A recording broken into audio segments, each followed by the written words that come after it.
everybody. Welcome to the Hornbill Podcast, episode 3, starring Hornbill, featuring Hornbill, and who I'm talking to. And that person today is the incredibly talented, the very inspiring, and the gorgeous Ndot.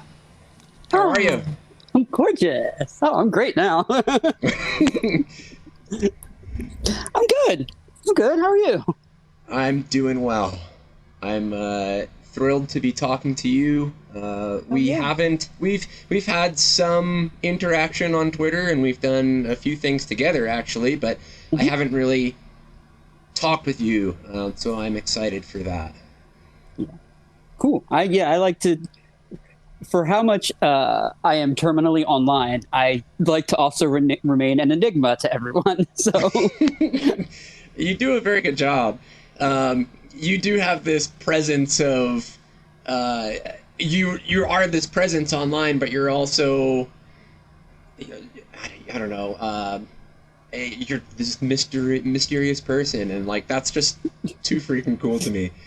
It's called mental instability. See, I have the opposite side of that, where I crave every little piece of attention I can get, so... Oh, no, please, just validate me all day. That is all I would like, please and thank you. And, but also, don't look too closely. Don't perceive me, but validate me. So I saw you take a sip of that Liquid Death. Yep. Is that the sparkling one or the normal one? Sparkling. Okay, at this point, so sparkling I have been on an absolute sparkling water kick lately, and I don't know. That's like the one I haven't tried. They're kind of all the same, but how do you feel about that? I like it, and I'm not just saying that because they send me free stuff sometimes. Oh shit! Okay. I kept bothering on Twitter. I just kept tagging them, being like, hey, you should sponsor me. And then finally they DM'd me saying like, hey, send us an email, we'll send you some shit. I'm like, yeah. All right. But no, I was already drinking it. I like this sparkling water. I drink the regular water version sometimes too, but I prefer the sparkling. I've been drinking sparkling water for a hot minute now because I used to drink way too much soda, and it was my way of like getting off that. Gotcha. And I found that this is actually my favorite because they have the carbonation level is like different than most other sparkling waters. It seems like it's equivalent to what you would have in like a beer, something like that. So it's not like soda level where it's like a lot and you drink it, you feel like the gas inside you. It's just a slightly bit less. It's a different experience, I guess. So you're over my head a little bit because I don't drink, but beer is is beer carbonated? And I think it depends on the beer, but yes. Okay. I don't know. I love the carbonation and like that. I don't know. I have to try it, but the extra bubbly, like the super crisp ones, those pump me up. I really enjoy those. That's fair. Like I'm on Zevia right now, so I don't think I've ever tried that one. It's like a full vegan soda, and it's more flavorful than sparkling water, but it's still sparkling water. I don't know. If you find it's like at Sprouts, and I think Target has it too. If you see it, try it. It's good. Yeah, I have no idea what Sprouts is, so if it's at Target, I probably would see it. So yeah, soda is good, but not soda, sparkling water. Yeah. So music. You are How I Became Invisible, right? Yes. Okay. That is me amongst with guest artists and friends and stuff. But yeah, that's me. Okay.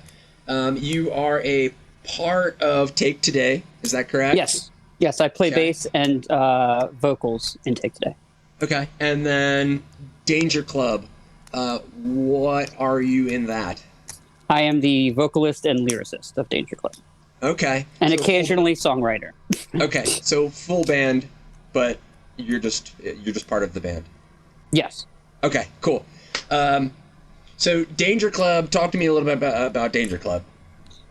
Danger Club is, I don't even know how to describe it. I guess emo would be the only closest thing I could think of. Lots of like wheedlies and atmospheric shit. And that was When did I join? I joined 5 years ago. More than that. Time is an illusion. It really I'm is. trying to figure out time in my head. 6 years ago. I joined 6 years ago, and it's a bunch of guys that I knew from the Bucks County, Pennsylvania music scene. That in my old band, Robots and Race Cars, we played shows with their old band. Okay. And then Robots and Race Cars kind of went on hiatus, and they started a new band, and they were looking for a singer. And I jokingly said, do I even have to audition? They're like, yeah, just come by. I'm like, all right. I showed up. They're like, yeah. do you know this Newfound Glory song? I was like, yes. Can you sing it? Yes. And I sang it. They're like, yes, you are in. Hell yeah. So since then, it's just been, it's an interesting experience for me because in every other band I'm in, other than Take Today, where I'm not a songwriter, I'm just a player. Every other band I'm in, I've been a songwriter. I've been part of either on my own or with a group of people, like creating the songs from Jump Street. Yeah. Like we hash, you hash shit out in practice, and then you just keep refining and refining. With Danger Club, they had like 4 or 5 songs written already that didn't have vocals or lyrics, and so they were like, "Here, this is what we have. What do you want to do with it?" And like I took like a month and came back and be like, "Here, this is what we're doing with it. Take this out, cut this, edit this, add this part, and then we're good." And then also, here's 2 songs I wrote. And it was an opportunity to do things. I don't want to use the word honest, but it's more honest, I guess, more so than I was previously, where in things like How I Became Visible up to that point and Robots and Race Cars before it, and my first band, which was 20 years ago now, because I'm fucking old. It was a lot of like, it's a lot of like heavily metaphorical and story things. And it's, as a songwriter, it's like, it's about you, but it's not really about you, but it is about you, that type of thing. And with Danger Club, it was more of a chance to be like, no, this is literally about what I'm thinking and feeling at this time. So like, got way more political, way more, the first album we did called The Good Times Are Over is very like focused on social commentary and just my life as I was experiencing at that moment. Okay. And it's merely a coincidence that we named the album The Good Times Are Over, and then our record came out the first Friday after Election Day 2016. So it was like a very like fortuitous timing in terms of that. But yeah, it's an interesting muscle I'd never stretched before, and especially vocally, where it's a lot more yelly, I guess. I've kind of worked on screaming and doing that type of thing before, where I hadn't really done that. And it's fun. We haven't gotten together since sometime in February of 2020. Okay. So it's been a while since I saw those dudes. But is that a whole local Philly thing too? I'm not sure what you mean. Is everybody local to Philly? Yeah, they're all from Bucks County for the most part. I currently live in South Jersey, but like right across the river from Philly. I'm actually in a month we're moving further south, and I'm going to be literally right across the river from Philly. Cool. Which rules. I can just take a train right in. I don't have to drive anywhere. It's amazing. But yeah, we're all from essentially Bucks County, PA, which is like a couple counties over from Philly. Like it's like a 20, 30-minute drive. Okay, mainly. so is that's east of Hanover then, but still west of Philly? Or I should say east of York. That would probably be the biggest town. Yeah, east of York, but maybe north of Philly. North of Philly, okay. Yeah. I'm somewhat familiar with PA. I lived in Bangor, Pennsylvania for a while, so Northampton County. All right. And then being in Baltimore, I was always up and back and around Philly too, so... Yeah, no, the Bucks County is like a little bit north of Philly, getting closer. Like, where I live right now is across the river from Bucks County, and we're a little bit north of Philly. Gotcha. But yeah, no, that's where I knew all those guys from, and it's just haven't really been getting together at all because of the pandemic first, and now because of my foot, I can't really go anywhere. I think they just had a practice yesterday without me. Okay. But yeah, no, that was it was also the first band I really experimented on with visually, I guess, in that it's the first time at shows I started wearing like dresses on stage and presenting more feminine in a way that, I mean, I didn't Take Today, but that's just because Take Today's played a lot more recently. Yeah. Yeah, so it was like, I joined the band at a time when I was kind of at a crossroads and emotionally and I don't want to say spiritually, that's not the right word, but where I was like kind of at loose ends. The band I said I was talking about before, Robots and Race Cars, we were on a break and I didn't live near anybody. I didn't really have a car. I couldn't do much. I was just kind of like wallowing. A bunch of stuff had happened in my personal life where I'd lost people, and it was just very much a very low point. And joining that band kind of like saved is maybe a bit strong, but it kept me going in a way I might not have otherwise. I can understand that. Just to have that outlet and at that point in time, I mean, everybody has that at some at level, right? But yeah, it's cool that it's, I don't know, music in that way. So yeah, the music in general is that way for me, and that I had my therapist tell me I have to find a different coping mechanism probably because what happens when I can't write songs or something, and I'm like, it's never going to happen. That's a total talk. How dare you speak that into the world? Yeah, I don't think you have a problem with the inability to write songs. The rate that you manufacture and pump out, I don't know, just such heartfelt and energetic things. Like, I don't know, it's pretty fucking cool. Yeah, I've always been prolific in terms of writing. It's just I never had an outlet for it where it went beyond that. Even when I was in bands, it's like, you write a song and then, some people like it, some people don't. You put your stamps on it and some things make it and some things don't. And and discovering a couple of years ago, 3 years ago now, I think 4 years ago was the first time I ever tried anything. I've had a Mac for like 10 years at this point. And it's not the same Mac.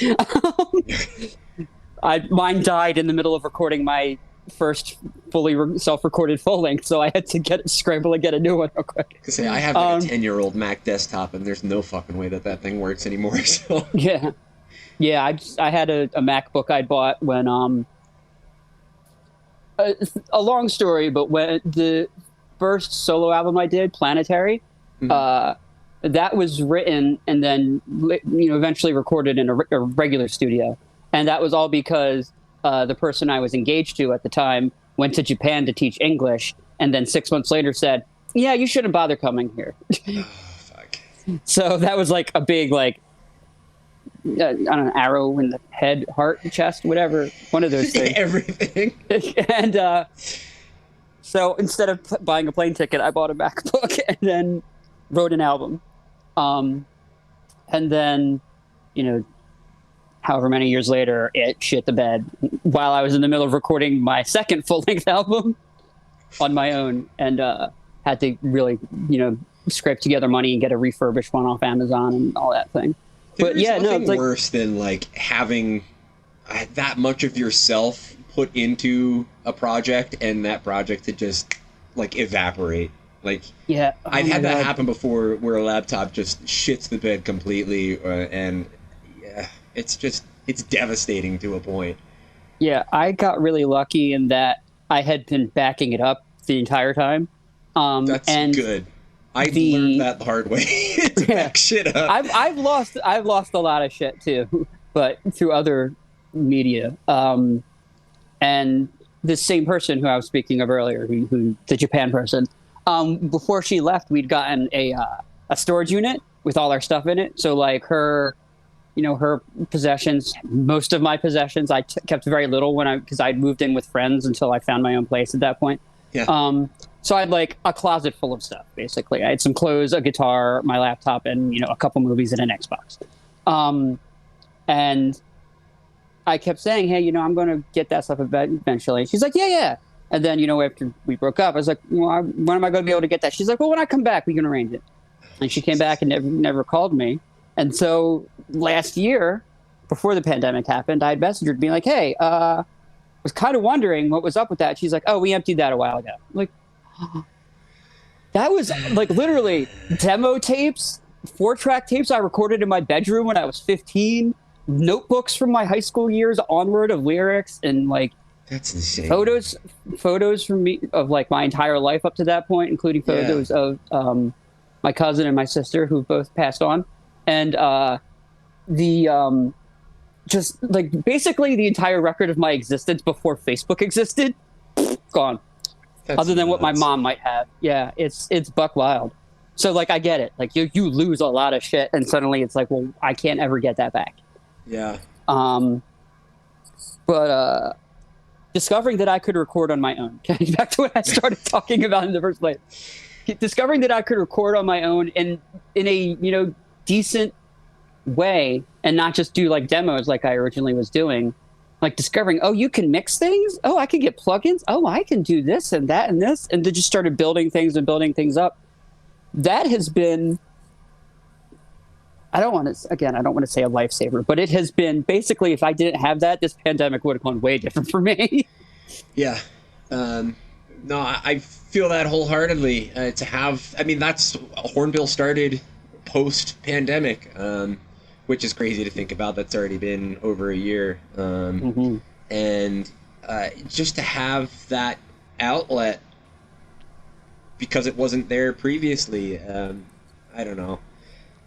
That's how I get my shit off my chest and out of my head. So I can imagine that it's very similar for you, and I'm the majority of everybody we're friends with on Twitter and who we're not friends with on Twitter. So I would imagine. I mean, that's very literally what it is for me at this point, where, like I said, I used to write more heavily in metaphors, and I made an entire album about planets, which was really about a breakup, but it was about planets. Yeah. And now I'm just like, oh, here's an album about how I'm transgender or whatever. Here's an album about the past year where I'm transgender, and also my marriage is falling apart. Hooray. Enjoy this shit. Hope you guys are sad, because you're going to be more sad soon. That's, I've done the metaphor route, I've done the analogy route, and like, it works, but I don't know, just being direct, I feel has helped me a lot, as far as just unloading that shit and getting it out of my head, or at least at that point in time getting it out of my head. But it worked better than metaphors and analogies. So yeah, I mean, and I'm not to say that I'm against writing that in that style. Oh, no, absolutely. I think there's nothing wrong with that. But it's just been, I don't know how to phrase it. It's more cathartic to a point, I would say. Yeah, I think that's a good way. Cathartic's a good way to put it. And it's easier for me to talk about what's really bothering me if I am more direct and don't have to try to couch it in terms that maybe aren't exactly on the up and up. Like in my transition, there was points when I, like the Danger Club, we put out an EP, actually ironically came out in January of last year, so we didn't even get a chance to like play out on it or anything. Yeah. Where it's a lot of that's about my transition, but it was before I was really open with other people about it. Like a few people knew, but most people, I wasn't like presenting in public, sure, or on Twitter yet or anything like that at that point. And like I know what all this stuff means, but it's not, I don't think anyone could have guessed it if I had said, oh yeah, this is about my transition.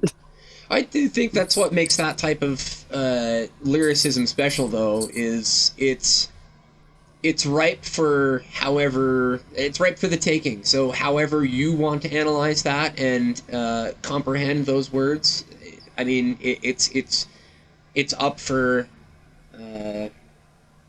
dispute ultimately, and it's however you take it. So when your art's very direct and saying, hey, I'm about to kill myself, here's a song about it. Like, I don't know if people can if you can sugarcoat that as much as the other. I don't think that would go. That would lend itself well to a pop punk song. No, maybe. But like it's even weirder in that, like what you're saying about finding your own meaning and story and what other people are singing. I even find that with bands like one of my favorite lyricists is Soupy from the Wonder Years and Aaron Sure. West. And I've always said that what I like about the Wonder Years so much is they have this kind of universalized specificity where he's singing about very specific things that have happened to him in very specific moments in his life, to the point that he name drops like city streets and like the address of where they lived and stuff like that. But you can still hear it and get your own like thing out of it. Yeah, you take what you hear from it. It's all individualized. Yeah, and that's kind of what I aspire to. Like, yeah, I'm singing about very specific things that happen to me and apply to me, but I also want people to get what they can out of it. That's other than just this girl's got some shit going on. I completely get it. No, that's sick though. So that's Danger Club. Take Today is another full group, correct? And yes. You play bass and backup vocals? Yes. Yes, I do. Okay. I listened to Do You Still Hate Me today, and that fucking song rips. Yeah. It's one of my favorite songs. Yeah, it's a good one. Talk to me a little bit about that and them. Well, Take Today, it's the band, my friend Joe Edwards. He's the dude. That's his band. He plays guitar. He writes everything. Today.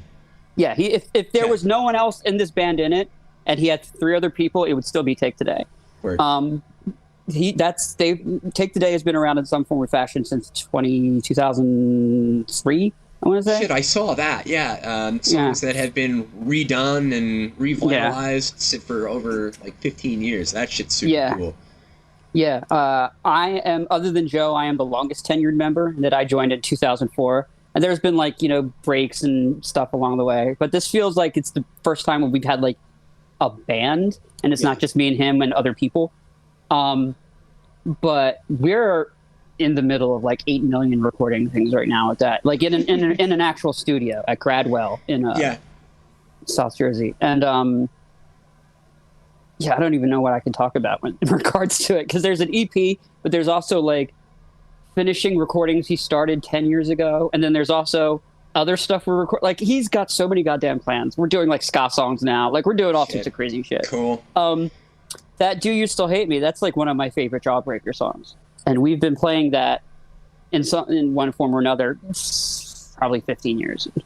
So when I was putting together the comp, when I first had the idea to do that, we were in the studio, and he's like, well, why don't we just finish this? I'm like, yeah, all right. So that's where that came from. No, that's sick. Yeah, I'm excited for that. I listened to a handful of those songs today, and those made me feel like I was like middle school, high school again. Like, I don't know. I just resonate so deeply with that style of music and that raw early 2000s-ness of that music. Yeah, there's a lot of influences from everyone respectively in that band, which is cool. And that, like, our guitar player, who's also the guitar player in Danger Club, like, he writes a lot of the leads and stuff in that band. He's super into Alkaline Trio, so that's like, he kind of brings that. Have that note that it's very Alkaline Trio. Yeah, and that's also for me. I fucking love Alkaline Trio. All 4 of us do. I mean, we did a Alkaline Trio cover EP, but it was all old stuff because Joe and our drummer don't really like anything past Infirmary. And I'm like, Good Morning is the best Alkaline Trio album. What are you talking about? And so it's a weird mix of like the different eras and stuff. But like, it's a lot of like that 2000s punk stuff we bring, like Lawrence Arms and I don't know. I don't even know how Against Me, that type of stuff gets brought into it, which is cool. Yeah, super excited for that new stuff. That's going to be cool. Me too. I have to go record it next Tuesday. Hell yeah. I have no idea what I'm doing. So I would say ultimately Your Baby, How I Became Invisible. Am I allowed to say that you sent me something? Yeah, we can talk about it. Sure. Okay. So I've sent it to a couple of people. So okay. You sent me a future release, and I listened to it, and I'm blown away. similar to the sentiment I have for Take Today. I felt like I was just a kid listening to that shit in my bedroom and just like zoning out and being able to just escape for a bit. And I'm just so excited for everybody else to hear this because I fucking loved it. And that comes out in October, right? Yeah, that's so my plan for this year. Right now. Yeah, that's I'm waiting on one part from someone else. The aforementioned guitar player of Take the Day is doing a part for me for one song, and once that's done, I could finish it and get it mastered and everything. But I decided super early this year, super early this year, I wasn't going to do a full length. I wasn't going to do a bunch of singles because, like, 2020, I went hog wild. I think I released somewhere between 35 and 40 songs in 2020. Yeah, it's insane. It's an untenable, unsustainable drive. My goal this morning was to kind of run through everything you've done since we met about a year ago, and I quickly gave that desk up because it's just so much. I've even taken stuff down that was up at one point, so there would have been even more. Oh my god. But I'd done so much, I was like, well, you can't keep doing this, you're going to burn out. So I said, I'm just going to do 3 EPs. And they're all going to be connected. They're going to have, like, thematic similarities. And I had already been kicking around the idea of doing something centered around the stages of grief. Okay.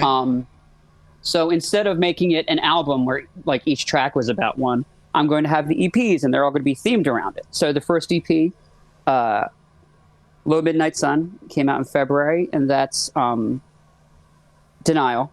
The second one, which just came out a month ago, in June, was Find Meaning in Demons, and that was Anger. And then skipping over 2 of them, and going to the last stage of grief is Acceptance. That's what the third EP in October is going to be about. And they're all approximately 4 months apart. Gotcha. And then there's... cool. I like that idea a lot. Yeah, it was kind of like a eureka moment when I like realized, like, wait, no, I can do this instead of having to worry about taking songs and picking what goes on what, and just do 3 things. And there's connections between the different songs on different EPs. Like there's the last song on Find Meaning in Demons connects directly to the first song on the third EP. Okay. Like pretty much directly in that there's the same sound ends it and then the same sound begins the third EP. And the titles are a quote from my friends at a party. Actually, I'll say what it is now. I don't care. I was at a party at my friend's house, who I've known like forever. I'm my best friend's wife, who I was already friends with before they ever met. This whole thing. He was very intoxicated, and it was like that hilarious way where you're like, it's not sad yet. If he kept going that way, it would be sad. But he was like just very, very funny drunk. And she was like, it's okay. Come on, you just have some water. Come on, just drink some water. Water would make things better. And he went, I don't want things better. And I started laughing so hard, and I immediately wrote that down as 2 song titles in the future. So Water Would Make Things Better. First one is called I Don't Want Things Better. And whereas Water Would Make Things Better is a slightly, it's still based around anger, but it's like a wistful, bittersweet anger. Like, we've lost so much. I'm sad about it. I Don't Want Things Better is about loss, but in a, this sucks, but I understand, and I'm glad I knew the people involved in this. Okay. Like I've mentioned before, the last year and a half has been very stressful for me, both in terms of the pandemic, because I have a health condition, which is cystic fibrosis, which is not only but mainly respiratory based, and the idea of a disease that afflicts the respiratory system first and foremost scared the dickens out of me. I believe that. And so I had a lot of anxiety and needless worry about that. So I was just stuck inside for just as much as anybody else, but there's that double worry on top of it. And then also, I came out to both my parents as trans in the course of this. So that was a whole other fucking thing. It's a lot. And then about a year ago, my wife, who I married 5 years ago, was like, hey, I think we should separate. And I'm like, cool, that's very great. Icing on the cake.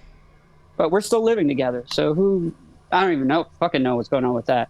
But so this entire EP situation has just been me processing all of that. It's a lot to process. That makes sense when there's a lot of material. Yeah, it's buck wild, to be quite frank.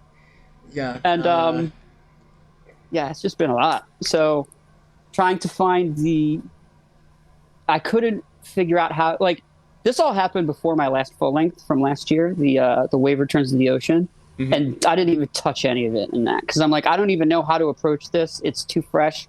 I don't want to make an entire album again about how I'm sad about somebody. Yeah. So instead I made a whole album about how I'm mad about it. Mad's an emotion too, man. Yeah. Mad's an emotion too.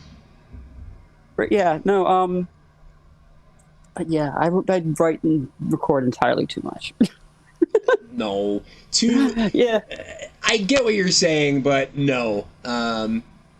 Ultimately, you're producing solid, heartfelt stuff, and if it started to come across as, all right, she's at it again, then maybe you're doing it a little bit too much, but like, I don't know. I don't think you've skipped a beat so far, so... No, but I do appreciate the mindset of, I should probably slow down a little bit. Just, I don't know. I'm constantly afraid of losing creativity and losing the ability to write things. So, I don't know. I want to get things done as quickly as possible, but at the same time, I know that that's a stupid thing to have in your head, and like creativity's never going to leave you. So, I don't know. Yeah. I don't even know what I'm trying to say right now, but. No, I get it, because that's happened to me. After the Danger Club full length, after Good Times Are Over, I couldn't really write anything for like 2 years. Like I had like a 2-year just songwriting block where it was just, I would try to write stuff and be like, well, that's not great. It's okay. I'll have like a line or two, but like we'd practice and I was like, I can't think of any lyrics for this. And it was hard. It was just really bad. It was a bad time. Yeah. And in that time period is when I started messing around with GarageBand, and I'm like, well, I can make electronic music for fun. I mean, I'm not going to release this. It'll just be, weirdo EDM jams for me to, just mess around with. Yeah. And then I fucking wrote an EP out of it. That was the first thing I self-released was the Voyagers EP, because that was all just me messing around in my bedroom and not, really knowing what I'm doing in terms of recording or mixing or electronic music. Yeah. And that kind of just, I don't know if it jogged the part of my brain that was creative, or it knocked something loose, and suddenly I was writing shit like all the time again. So like my stepson, when he's starting to record and he does his own music, he's like, I don't like my lyrics. I don't like this. I'm like, well, just do something else, right? Like play a different instrument. Like, you use GarageBand on your phone. Make a lo-fi beats jam. I don't know. Like just challenge yourself and do something completely out of the box that you're not typically, or I should say out of your box, and just bring some weird elements into what you typically do, or just listen to something completely different to get a different perspective. That's kind of been my modus operandi with the whole 3 EP thing, is that there's so many. I've been kind of known as doing like a bunch of genre leaps from song to song. Like people are like, all over the place. Yeah, they're like, it's just, you just never really said. I'm like, well, I can't, because if I have an idea, I have to follow it through. See, I talked to St. Judas about this too, and genre hopping is not bad. People look at that and they are like, oh, well, how are you ever going to market yourself or something like that, or how do you? I don't know, but like that's what music is. It's all a culmination of all these different things, and if you're not bringing outside elements into what you typically do, then you're not challenging yourself and you're not growing because you're not uncomfortable, right?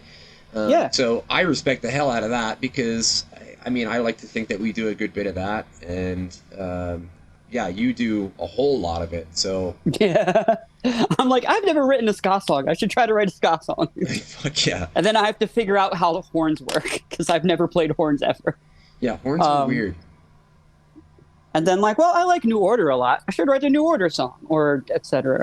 The EP I sent you, the not released one, there's a song on it that's, like, full of samples, because I'd never done sampling before. Yeah, it seemed like a fun thing. That was one of my favorite ones. Yeah, and that was just like, I had an idea of doing a sequel to a Danger Club song, but using the drums from a different Danger Club song, and then it was my way of getting a quote from Alien, because Alien's my favorite movie, so I had to get it in there somewhere. Hell yeah. And just build out from that. Oh, yeah, I love it. Yeah, especially that song in particular, and the last song on the EP, it's... I'm so excited for it to be out and for other people to hear that, because... Yeah, me too. This stuff has been living in my head for a while. Isn't that the worst? You get your own shit stuck in your head, and you're like, oh, I can't do anything about this. And the weirdest thing is this all came together very fast because I had foot surgery at the beginning of June. So I've been kind of... Let's go into that. What has happened to your foot? Because you are in quite the predicament.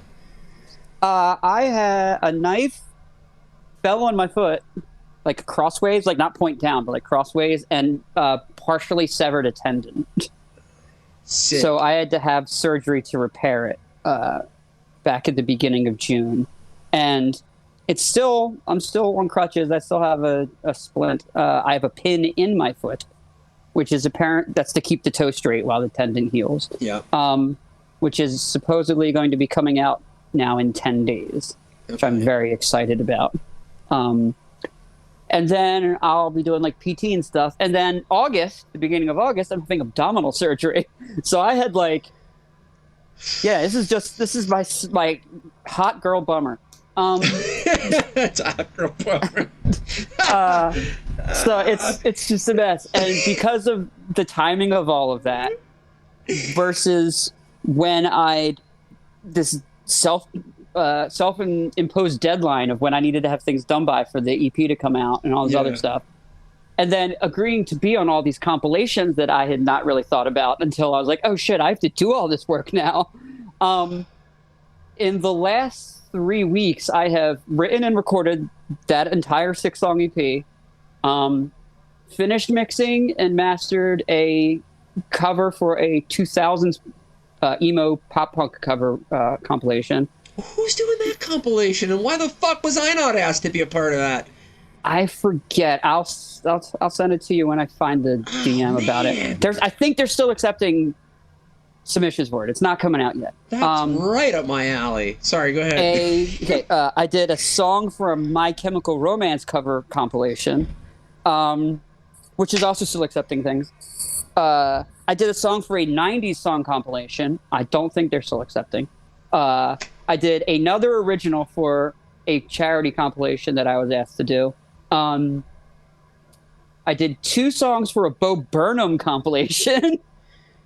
And I contributed 2 live Danger Club songs to all these various things. And I still have 2 I have to finish still. I'm doing a song for... Is the Bo Burnham one the emo trash compilation? Okay. Yeah. I'm doing a song for an Anti-Flag cover comp. Sick. And I asked if I could be on a... what was it? It was another cover compilation. I don't remember what it is. Oh, it was teen comedies. Oh, I forgot. I also sent a song in for an 80s cover comp, which got played on the radio in Scotland. Fucking weird. Cool. I don't even know how that happened. And then I'm now putting together a Josie and the Pussycats cover compilation. That's sick. But that's not going to be till November. So I have time for that. But all that stuff I was like, I have to finish all of this by the end of July. So I've just been pushing myself so fucking hard. Yeah, you kind of dug yourself a hole there. Yeah, and I'm like, I'm not doing anything else the rest of this year. I'm supposed to be talking to a label my friend runs about doing something with them, like after this EP, and I'm like, I might just put it off for a little while because I don't want to fucking kill myself. Oh yeah. So not only are you hammering your own songs out and your band's songs out, but that's an undertaking, man. Yeah, that's crazy. It's a lot. Though. Yeah, it's a lot, but I was talking to Nick from Blue Vines the other day about this because we talk all the time. He's my main dude. That it seems, I guess, to maybe other people, it seems like I'm doing a lot, and like, how can you do so much? It's crazy, but a lot of these things, like, I know exactly what I want before I start recording. Like, I know where the parts are going to go. I know that's true. So still, like to actually go through it though, like it's a lot of work. Yeah, it's the hardest part. You can know exactly what you want to do, right? And lay it out and telegraph every little part of it before you start and know exactly what is everything, how it's going to end, but you still have to do it. Yeah. But I've gotten kind of, I don't know how to phrase this. Like, I get in this rhythm when I'm recording that, like, okay, I plug this in, I do this part. Okay, that sounds good. Listen back. Yep, that sounds good. Move on to the next thing. Is it almost mindless? Kind of. I don't want to. I don't want to over egg the pudding, which is a weird British euphemism. But I get I forget who said it, but an artist said that no art is ever finished. You're just done with it. Correct. Like, you just stop working on it. And I could do that. I could sit here, like, there's been songs I started and I would just poke at them, and then suddenly at some point I'm like, this is lost what I loved about it. Gotcha. And so at some point I just hit a point where I'm like, this sounds good. I'm not going to touch this anymore. Like, the one song, the last song on the next EP, I don't remember doing most of that. I remember making the drums, and I remember recording an acoustic part. And then I worked, and then one day sat down with the laptop and just started messing around. And like, I went into a fugue state or something because I like kind of came out of it and there was a song and it was done. I've done one pass of a mix on it since then to like tighten things up.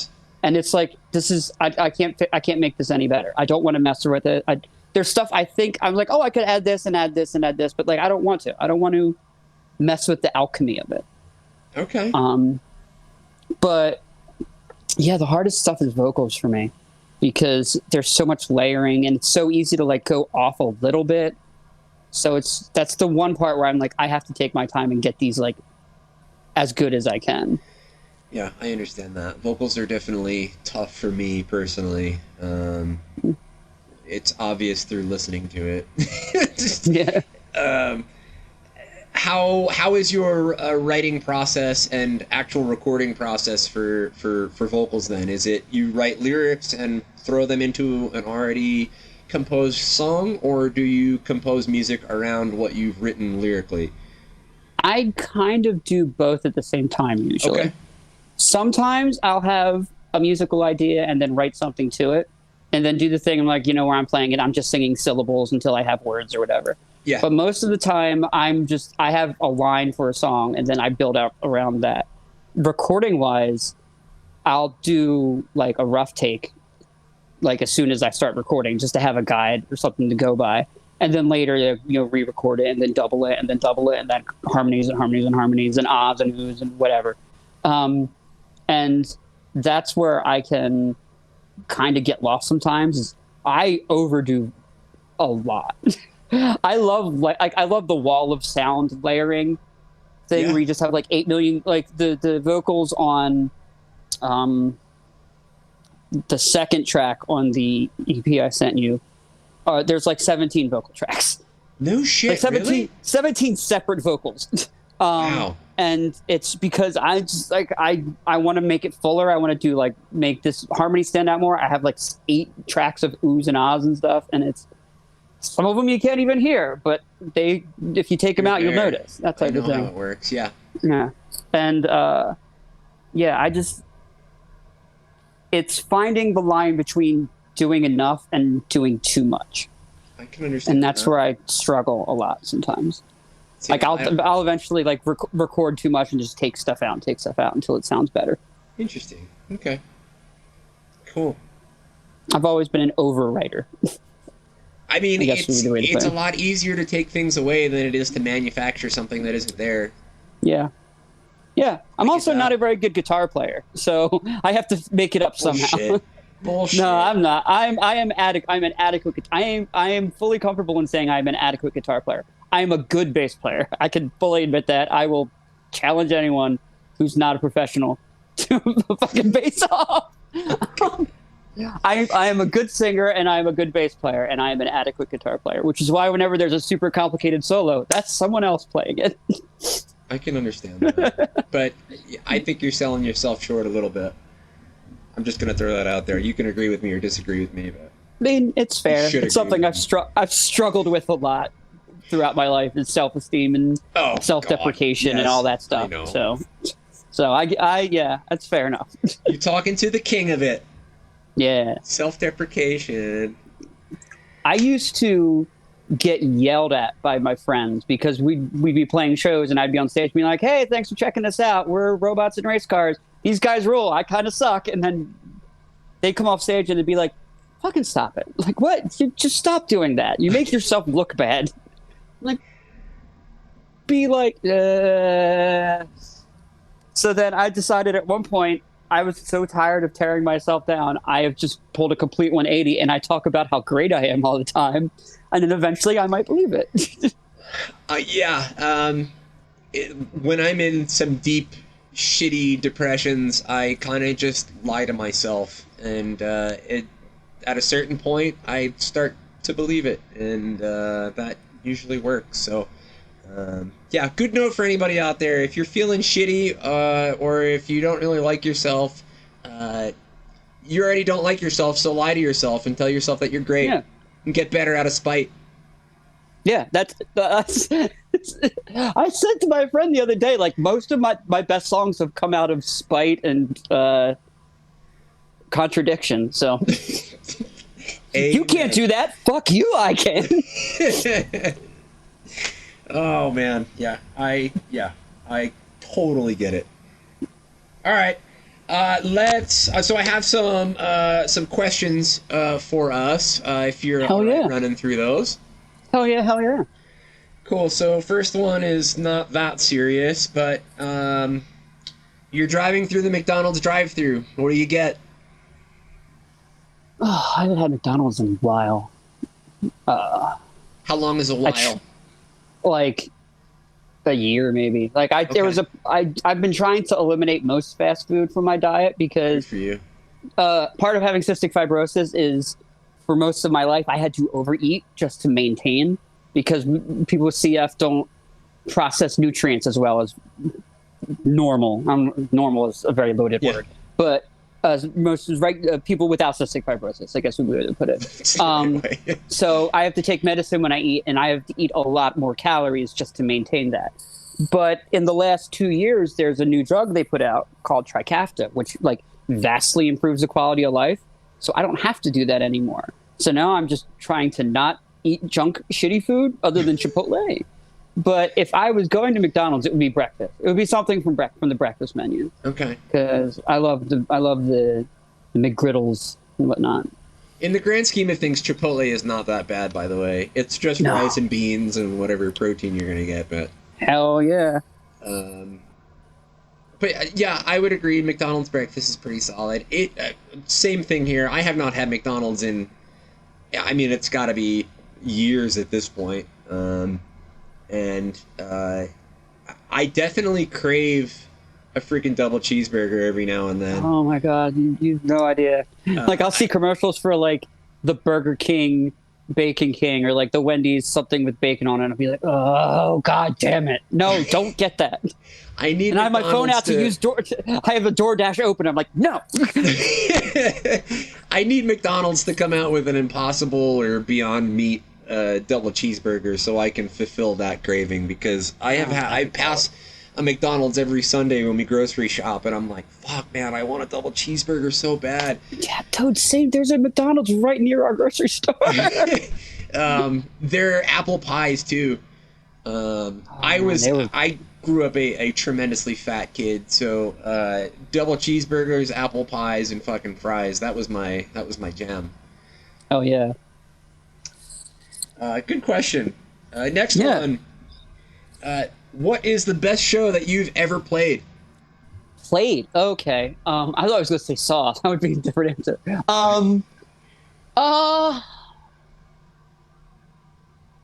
Let me think. Okay, so I'll separate it by band because that'll be easy. How Became Invisible has only played 2 live full band shows, so I'm discounting that for now. Because it's like, how do you say the best out of 2 of them? That's either or. Robots and Race Cars, we played a Journeys festival in the parking lot of the King of Prussia Mall, where it was us and 2 other local bands and Marianas Trench, and I forget who else was playing it.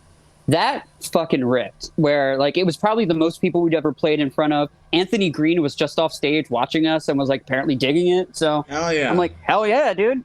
That ruled. Take Today. We played. It was one of the last shows we played.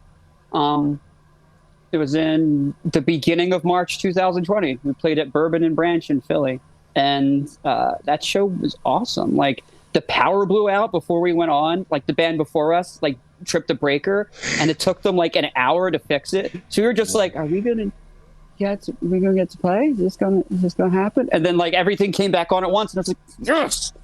Just get up there, and instead of like doing the normal thing where you talk between songs or whatever, we just ripped through like 45-minute set, no stopping. That was awesome. And then Danger Club. This is a cop-out, but we played a My Chemical Romance cover set for Halloween a few years ago. That fucking was awesome. I love that so much. Like we have recordings of it, and I keep bothering them about releasing it somehow, but it's probably not going to happen. But like I got like full on dress Black Parade. I dressed as 3 Cheers era Gerard, but with the skull makeup. Okay. It was awesome. I'm like, I blew my voice out like a couple songs from the end. So like the Welcome to the Black Parade and Famous Last Words, I'm very definitely struggling a little bit. But I got to scream hallelujah, lock and load at people, so I was very happy. Fuck yeah. Yeah, he's a tough, I mean, their songs are tough to sing fresh, so... Yeah, it's... Good on you. He's wild. It's just wild trying to replicate some of his stuff. Yeah. I don't have a great memory when it comes to shows and stuff like that, but there are 2 that definitely stick out to me. There was a hardcore band that I was a drummer in called Knuckles, and we played the parking lot of a BP gas station in Maryland one time. It was the fucking most random thing ever, but it was so sick, and people were going nuts. That was just I would have loved that. That was sick. And then there was another old band I was in. I played guitar in called Chrononauts. And that's a great name. It was. I can link you some stuff if you're interested. It's like not refined Hornbill, but you can hear a lot of us in that now. And Ryan, our drummer now, was the drummer in Chrononauts. Okay, that's how we met and became friends. But our first show as Chrononauts was in some kid's basement. With a whole bunch of friends and other bands that those friends were in, and it was just a good fucking time. It was super cool. I love basement shows. Yeah. I miss them. I've played a handful of like stage shows and stuff like that, but I can't even remember. I'm sure they were fine, but nothing stands out to me as being sick like those do. Yeah, like I remember my bands have played at various points, like around Philly at least, like the North Star, which doesn't exist anymore, and the Troc, which doesn't exist anymore. And we played the TLA once, but it was like I don't remember them at all. Like I don't remember anything about them. Is the Electric Factory still a thing, or did they shut that down? Yeah, no, they renamed it like the Franklin something. Okay. I forget. It's still there, but they just renamed it. I've been there so many times. I love that place so much. I like going there, but the sound system is always garbage. Yeah, I've had experiences where it was not the best, but yeah, the show itself was awesome. Yeah, that's always been a goal for me to play that venue. I don't remember what it's called now. Still, cool fucking song. I would love to play it. Cool. Thank you for that question. Last one I have is, what is the song that you are most proud of? And that's a fucking toughie, so... Fuck. Let me look at my... Hold on, let me bring up Spotify, look at my discography. Yeah, you only have 400 songs to choose from. Well, it's not even just How We Became Visible. I now have to think of Danger Club and Robots and Race Cars and my first band, and which we don't talk about, even though the music is on my SoundCloud now, because I'm an idiot. Yeah, I'm the asshole who's like, I know, I'm going to put up the songs we wrote and recorded when I was 18 and put them on SoundCloud for whoever wants to hear them. This will get me get butts in seats. It's interesting. I will say that.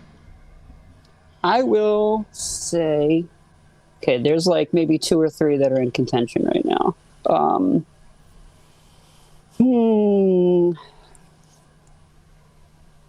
It's kind of coming down between 2 songs, one of which isn't out yet. You've heard it. But okay. That last song on that EP, like that one's a really good one. Very up there. And then Deny Resupply, which is the first song on Low Midnight Sun, which is the one that came out in February. It's a ska song. It's my attempt at doing a ska song. And I am super proud of everything about how that song turned out. Like, the vocals sound crisp, they sound clean. I have a bunch of different like cool things going on with that, with just first like I manufactured gang vocals by having my friends send me woes. I think the guitar tone I got sounds really good, and it all kind of meshes well together. And I wrote horn parts, so like, and then the thematically the songs are important to me because it's very much overtly about not being happy in the body I was born in, and realizing that I can change that. And I'm not going to get entirely into my transition timeline and everything, but I am infinitely happier now. And I love that so much. Yeah, that makes me so happy.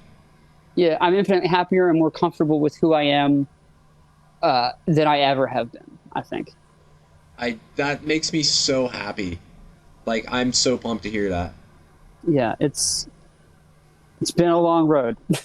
I'm getting there. Well, sick. I'm proud of you. Songs I'm most proud of, I'll go 2 of them. One is unreleased. It's a song called Burdens. And it's a very stripped down... It's the first time I've ever tried to do something like this, and it kind of reminds me of like Nirvana Unplugged, and it's just electric guitar and me being in an attempt to sing over top of it, and like I'm just thrilled with how the lyrics came out, and it all flows and it all does its own little thing, and I'm pumped on that song. And then for I think Despair is probably stuff that's released. I'm definitely most proud of that. Composition wise, I think it all just came together. It's catchy to me. I don't know. I'm very proud of that one. It means a lot to me, and I'm glad that it resonates with people. So, was that on the full length you put out? No, that's one of the singles. There's that one and Blame that'll be on the upcoming album. Okay, because I just listened to your other full length earlier today or yesterday, and I was like, this fucking rips. Like, I'd listened to your singles, but I'd not listened to the album before. And I'm like, this shit fucks. Gotcha. Thank you. That first album it's one of those, art's never done, right? It's you're just done with it.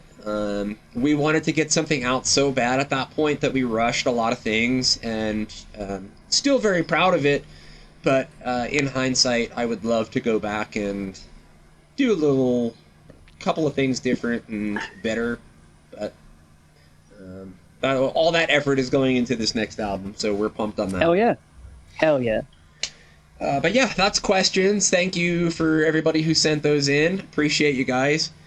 On to segments. First segment, this fucking rules.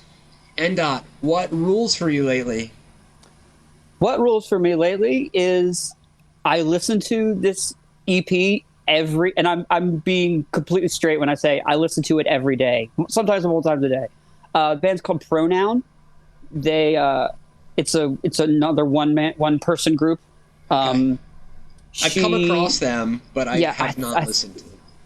I think she identifies as she, so I'm making an assumption here because I follow her on Twitter and she said anything otherwise. Like it doesn't say they or anything else in her profile. If you're listening, we're sorry if we're misgendering you, regardless. Yeah, Elise, I'm sorry.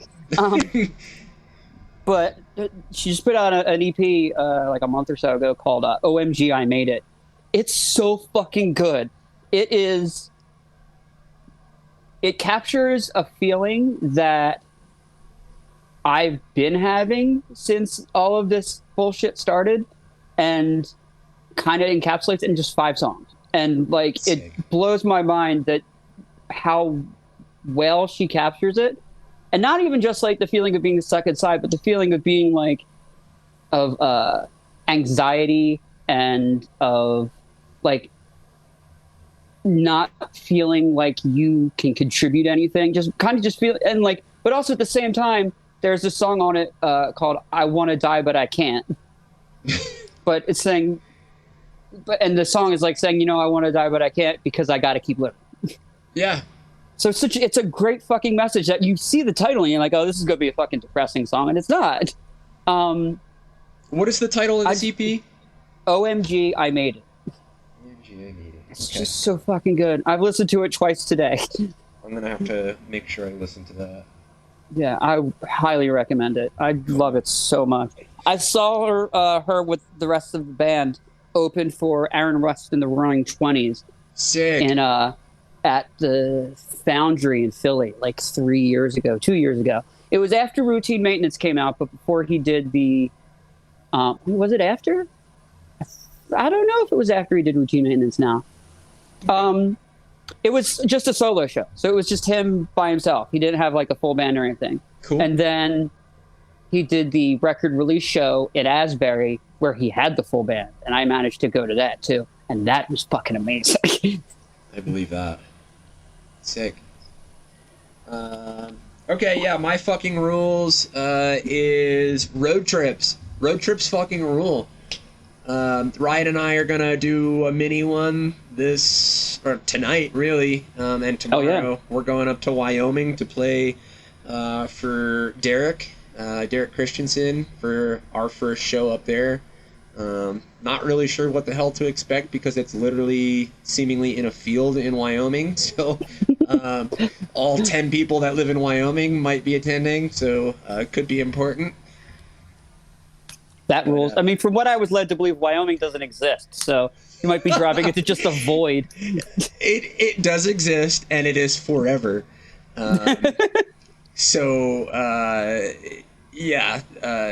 Excited to hit the road and just freaking bro out for a bit, and excited to play a show too because I haven't played a show in years. So super excited.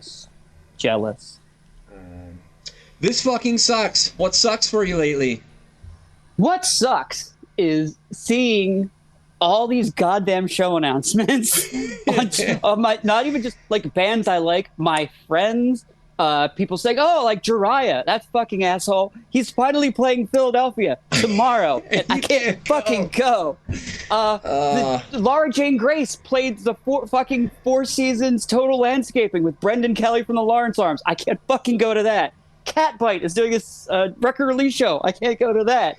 There are so many announcements out your way. Oh my God. It's blowing my mind. There was who was announced? Spanish Love Songs is touring with Rise Against and the Descendants. Okay. And they're playing in Philly in a month, and I can't fucking go. Wait, that's in October. That's in Halloween time, and I can't go because I'm getting surgery. Not surgery. I'm having a procedure a couple days after that. So I'm like, I'm so sorry. I can't fucking win. I am hoping. I've missed out on a lot of shows either because I chose the wrong show to go to, or I'm just like I'm cheap and don't want to pay $50 for one ticket. I can do that too. So like, I already don't go to a lot of shows. I'm pretty much the only shows I've been to. I've been to every Wonder Years show they played for the last, 5 years around Philly. And in fact, I was supposed to go to the last one they were going to play, and then it got canceled because of the pandemic. Fuck. So I make an effort to see the Wonder Years, and I try to see Motion City now that they're touring again. But that's the ones I'm like, I can't justify spending $50 before fees and shit on seeing a band at like a local mid-tier venue. If it was like a bigger venue, sure, I get it. But it's like a one that I've seen my friends play at. I'm not spending like $60, $70 on that. I'm sorry, Justin, Courtney, Pierre. I get that. That shit sucks. And they know people are going to pay for it too. And I think that... Yeah. Not the bands, but the promoters and the venues know that it's gonna draw, so they're kind of, I don't know. I think they're taking advantage of that and the fact that people have been stuck inside their fucking homes for the last year and a half. So yeah, and like it's missing all those shows that people are playing, and also missing the fact that I can't play shows either. So like I can't even be like, oh, I'm gonna go. My goal since right before all this nonsense started was I was going to get a full band How I Became Invisible band together. I was finally like, fuck it, I'm not putting all... I've always put other bands and other things ahead of it. I'm tired of this. I have a bunch of friends who play music. I could probably put together like a 5-guitar lineup if I wanted. I'm going to fucking do it. And then, everything shuts down. So that's my goal. Once I'm able to, function, I'm doing a full band How I Became Invisible thing. Yeah. I'm fucking tired of it. My This Fucking Sucks is Ted Cruz. Fuck you, Ted Cruz. Always. You fucking suck. Always Ted Cruz. There's real quick. He had a press conference today. Texas COVID cases are rising again, and he is blaming illegal immigrants directly for the rise. So go fuck yourself. Learn some things that are actually happening with illegal immigrants and understand that that's not the case, you dumb fuck. Yeah, I mean, it couldn't possibly have been the fact that they lessened their mask restrictions way too fucking early. Also, have you ever heard of mask restrictions? I don't think. Yeah, they did to a very limited extent. Did they? Do you ever listen to My Brother and Me, the podcast? No. They had one of the brothers involved in it lives in Austin, and they don't usually talk about politics, but there was an episode where he was just so fucking fed up. They spent 20 minutes dunking on Ted Cruz and talking about how he likes to pee his pants because he likes the warmth down his legs. And they just kept saying that so much. Like, I can't think of Ted Cruz without thinking of how much he loves to piss himself. Yeah, fuck that guy. Yeah, Ted Cruz sucks. Recent jams. What have you been listening to lately, aside from that Pronouns EP? There's one specific song I've been listening to a lot. It's been The Forecast. I don't think they're together anymore. They were a Victory band, like mid 2000s through a few years ago. I'm not sure whenever they stopped playing, but they had like this multi-vocalist. One of the vocalists is a girl who's the bass player. They have this kind of like, I don't want to say country sound because that's not it at all, but they have like kind of a rootsy feel to them while still being like very much a Victory Records style band, like very like punk adjacent. And they had an album that came out like mid 2000s called why can't I remember the name of the album now? Fucking Christ. And what is wrong with you? Anyway, there's a song on it called Exorcise Demons. And Okay. I was listening to the album, Late Night Conversations. That's the name of the album. Jesus fucking Christ. The Forecast Late Night Conversations. The song is Exorcise Demons. And I was listening to the album yesterday, and then I just started repeating that song over and over again. And I'm like, I want to make out with somebody to this song. Like, it's so fucking... I love them, and I've loved them forever. They're kind of like what I want How I Became Visible to be like at one point. Mm-hmm. I've since edited that statement. But like the song Forecast definitely sounds familiar. I'm gonna have to check that out because I love them. I remember love them so getting the much. Victory catalogs in like high school and stuff, and going through, and the Forecast definitely like I vaguely remember them, so I'll have to go and listen because I'm sure I've listened to them at some point. I like all their albums, but two of them are like my favorites, which is Late Night Conversations and In the Shadow of Two Gunmen has a song on it called West Coast that I like absolutely adore. But yeah, no, Exorcise Demons. I've been jamming on that so hard the last like day or two. My recent jam is a song called Seasick by Derek Christensen. That shit came out today.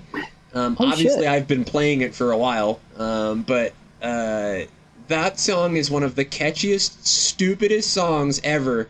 And God, I love it so much. He's so smart, and that song rips. So at this point, it'll be out for, if you're listening to this, it'll have been out for a week or two. But God, listen to him, listen to that song, because it's dope.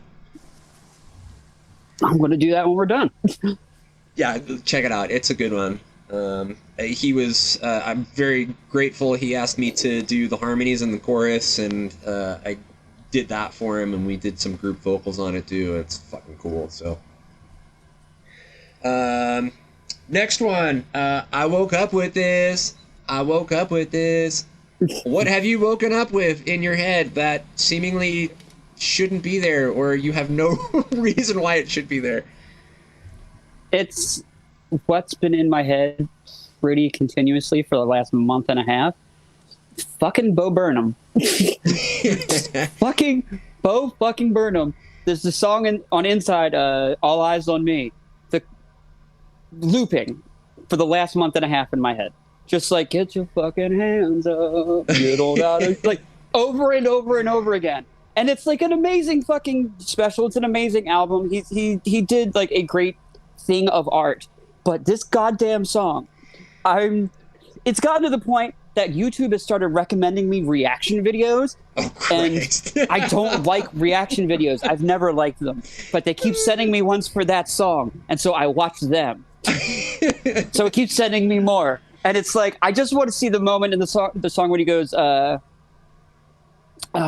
think the ocean's rising like I give a shit. You say the whole world's ending, honey, it already did. And every time people who don't know what they're getting into, they watch the song, they're like, oh, this song, I like the beat, it's a good rhythm. And they get to that part and they go, oh, like you see their eyes get big and they fucking understand what the song's about now. But Yeah, I love that part. But I have to get off YouTube. My I woke up with this is Andrew WK. It's time to party. Let's party. I don't know why I woke up with that in my head, but I was fucking ready to go this morning. That's just fucking motivation, my dude. So I definitely listened to that whole album today too, because I was very inspired by that. But hell yeah. Next, Shinfo. Give me some shitty info. So I kind of struggled with what to say here because I read a lot, so I know a lot of dumb random shit. This would be good, though. I'm going to say, all right, so the movie Alien, as most of my life seems to revolve around now. I've watched Alien and this assorted Alien films way too much over the last year and a half. Like just watching them while I'm working, I'll be bored, I'll put Alien Covenant on, whatever. So have you seen Alien first? You're gonna hate me, but no. Okay, then I can't say this because it gives away the ending. For what it's Never worth, mind. I might not ever watch it. I'm not a big movie guy, and I get a lot of shit for that, so I apologize. But, that's fair. I will say you should see Alien. It's fucking great. Okay. It's from 1970. The movie came out before I was born, and it holds up now better than I think most movies of the last 15 years do. Okay. The end of the movie is, Sigourney Weaver, alien gets pushed out into space and it's destroyed. She gets away. Apparently, the original ending of the movie was all that happens, and then as she's settling down to lay down in her cryo chamber or whatever, the alien shows up and rips her head off, and then records the final SOS message in her voice, and then it would cut to black. The director, that wasn't in the script. That was the director's idea. And it's so fucking funny to me that this movie that's all about, death and this thing slowly picking people off. It's essentially a haunted house movie in space. People slowly getting picked off until there's one person left. And, everyone's so relieved. She survives. She gets away. It's the horror final girl thing. That he thought a good way to do that would be to kill her too. And then the movie's over. That makes me laugh so hard because I love that movie so much, and I love the director so much, and he's so fucking off base about that. Yeah, that's I don't know. I decided to go pop culture instead of the 8 million space or quantum physics shit I know. Regardless, it's pretty good shinfo. Good one. Yeah. My shinfo is I have been craving a burrito that I ate probably a year or two back. It's a 5-pound burrito, and then when you eat it, you get free fried ice cream from it. And I ate that too, and I just want it. Hell yeah! That's my. Where was this from? It's a place called Blue Iguana downtown Salt Lake City.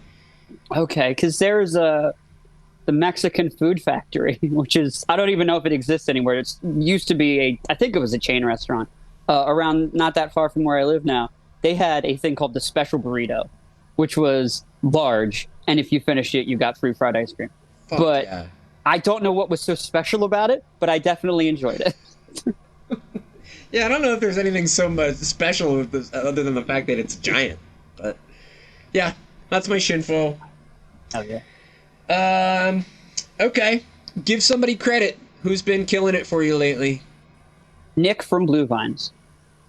Blue Vines music project. He's been kind of absent from Twitter. He's taken a break from social media in general. I was going to ask you. I haven't seen him in a while. Yeah, he's taken a break. He was getting too overwhelmed. So he's on Instagram too. But we talk all the time. He did the drums for the second track on my next EP. Yep, you told me that. He's done vocals here and there for me. We talk, like I said, we talk all the time. We're good sounding boards for each other. I'm going to be helping to produce his next thing and another project he's doing with someone. And he's the most giving person I've talked to in so long. Not to cast aspersions at anyone, it's just yourself who I'm talking to right now. But no, we talk all the time. How dare you say that? Yeah. He's just the nicest fucking dude. And he struggles with mental health issues just as much as anyone, so I get to be that for him. And it's just this wonderful relationship I've forged with someone who I've never met in person. Love it. I only got to really start talking to him a little over a year and a half ago, right or before the pandemic started. We started, gabbing it, and it's just been he's just a good person, and that's so rare to find sometimes. I would agree. He's and I just got to say, Nick from Blue Vines, just go stream his music. It's so fucking good. His album is one of my favorite albums this year. That came out in April, right? Or March? Yeah, it was April, I think. Absolutely awesome album. Yeah, go listen to Blue Vines because I did a vocal on that. You did do a vocal on that? Yeah, I did I did 4 vocals on it. He's like, I just need a vocal track. I'm like, I sent you 4 of them. But yes, I will echo that sentiment. He's a great dude. We've had limited interaction, him and I, but he's been super nice and very gracious when we have talked. So yes, go listen to Blue Vines. I am going to give my wife credit this week. She's the best, and she puts up with my dumb ass, and her birthday at this point in time, if you're listening to this, her birthday will be in a couple of weeks, and I don't know, I'm just pumped for her, and I love her to death, and she doesn't get enough credit, so just giving her credit. Hell yeah. Okay, so let's listen, party. You gave me something to listen to. I'm going to do my best to share that. Let's do... I have not watched this, just a preface real quick, but I saw that it has something to do with Master Chief, so we're going to go with... Oh, God, yes! All right, this is a live thing from my brother and brother me, which I was just talking about before. Okay. It's stupid. It's just a funny little, like, mini sketch rant thing. Just enjoy the ride. Bungie's classic shooter. All fucking amped now thinking about all my good times. Shooting guys with Master Chief, my best friend. Fuck yeah, dude. What's your favorite? Halo 4 for me. Fuck yeah, dude. Jetpacks? Let's get into it. I'm an assault rifleman. Yeah, dude. Dude, it's so funny. Some friends and I have been playing a lot of Halo lately, so yeah, and I see the flood show up, and I'm like, too scary. I didn't know it was a scary alien game. What? I tried to play Call of Duty, but it was like, where's Master Chief? Turn off. Master Chief is fucking iconic, by the way. I don't want it. What did you want? I want Halo 4 and 5. My good buddy Master Chief. What about Halo 3? Halo 3 was all right. Just kidding. It kicked ass. What happened in Halo 2 where you played as the Arbiter? That was actually fuck Halo 2. Did you even play the fucking Halo games? I thought you were I just said that. What about that part of Halo 2 where you played the that was Arbiter? good, I'm yeah. gonna go. Travis. Travis. What's your Halo? Master Chief kicks ass. Yeah, dude. He's green armor. And he can carry 2 guns at a time. Are you some kind of wuss? I just play Dragon Age. I say fuck yeah, dude, way too much, and it's all because of this fucking video. That's not real gamers. Master Chief's the only... No, Master Chief's the only good game. Master Chief is the game. I was just possessed by the zool of working in the video games industry for a decade. Like, I don't even remember the episode that's from, but I just love that video so fucking much. It's so dumb. Dude, Halo is sick. Some buddies and I have been playing Halo a lot recently, and we hadn't played it since, middle school, maybe early high school, and holy shit, yeah, just bringing back the memories, and yes, Master Chief is fucking iconic, and I just love it. It's too funny. That's sick. What do you think of the next Halo that's coming out? Like, I was watching the Xbox presentation for the Is there another one? The fuck it is. Yeah, there's Halo Infinite, I think. They had a trailer for it. I've never really played Halo, so that's never been my jam. Okay. Like, I play Arkham games and Fallout. That's about it. Sick. Maybe Diablo. I think the only real game I've played in the last... I mean, besides playing Halo with friends, just to shoot the shit, like, to play for myself, I've been playing Animal Crossing, and that was because I was so fucking bored when the pandemic hit, and that came out right at the perfect time, so... Yeah, Nintendo lucked out with that one. Oh my god, yeah. I mean, people would have bought that in droves anyway, but yeah, they really crushed it with timing. Cool. Last but not least, plugs.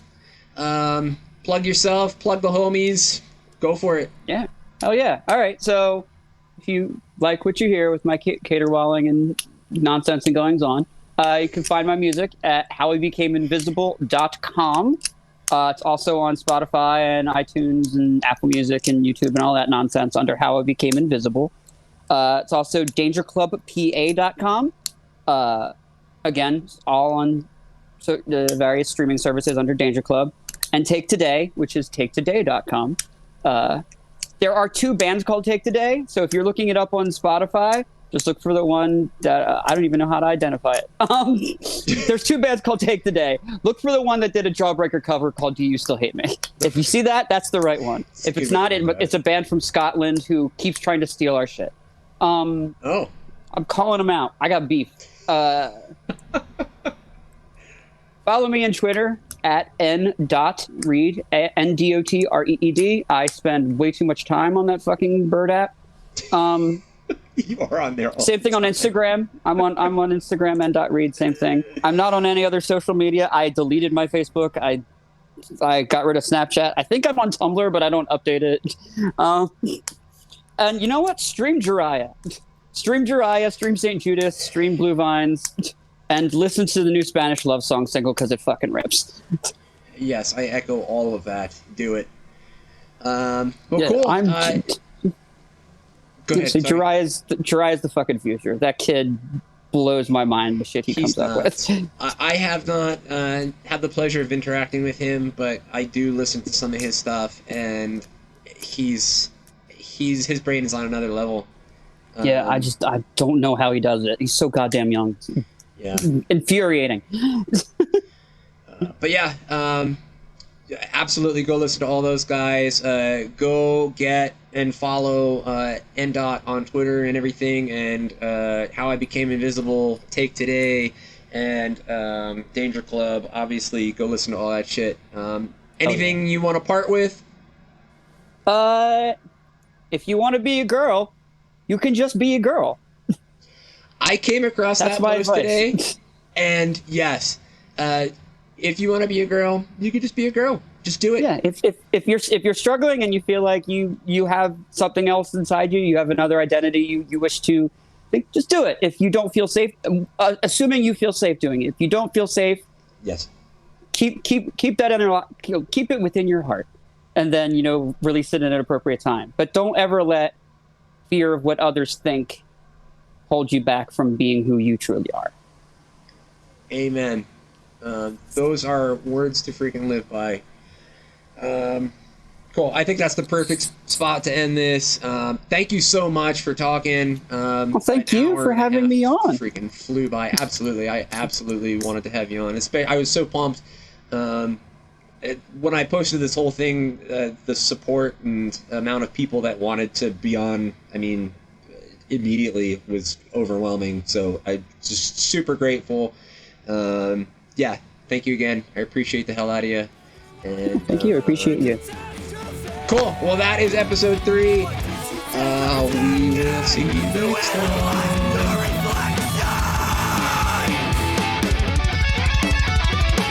Thanks for nothing.